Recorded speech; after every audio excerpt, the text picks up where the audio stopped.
નમસ્કાર, હું રાજ. આપ જોઈ રહ્યા છો સ્પાર્ક ટુડે ન્યૂઝ. વડોદરા જિલ્લાના સાવલી તાલુકાના મોક્ષી ગામ પાસે આવેલ શ્રીધર ઇન્ડસ્ટ્રીઝમાં એલપીજી ગેસ ટેન્કર બનાવવામાં મોટું કૌભાંડ બહાર આવ્યું છે. સુરક્ષાના નિયમોને અવગણીને ટેન્કરો તૈયાર કરવામાં આવતા હોવાના ચોંકાવનારા ખુલાસાઓ થયા છે. સમગ્ર મામલે પેટ્રોલિયમ એન્ડ એક્સપ્લોઝિવ્સ સેફ્ટી ઓર્ગેનાઇઝેશન દ્વારા કંપની તેમજ કોલકાતાની થર્ડ પાર્ટી એજન્સી સામે પોલીસ ફરિયાદ નોંધાવવામાં આવી છે. મળતી માહિતી મુજબ શ્રીધર ઇન્ડસ્ટ્રીઝમાં તૈયાર થતા એલપીજી ટેન્કરમાં ગંભીર ગેરરીતિઓ સામે આવી છે.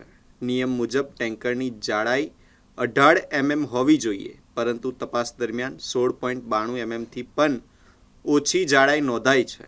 આ ઉપરાંત ઇન્સ્પેક્ટરોએ યોગ્ય ચકાસણી કર્યા વગર જ સર્ટિફિકેટ ઇસ્યુ કર્યા હોવાના આક્ષેપો બહાર આવ્યા છે. બનાવટી સર્ટિફિકેટના આધારે મંજૂરી અપાઈ હોવાની માહિતી સામે આવતા મામલો વધુ ગંભીર બન્યો છે.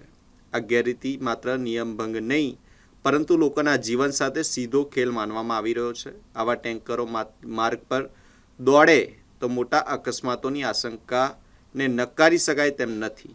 જાન્યુઆરી 2025માં તપાસ દરમિયાન સમગ્ર ગોટાળો બહાર આવ્યો હતો. હાલ ભાદરવા પોલીસે NC ગુનો દાખલ કરી વધુ તપાસ હાથ ધરી છે. તપાસમાં વધુ નામો સામે આવે તેવી શક્યતાઓ વ્યક્ત કરવામાં આવી રહી છે.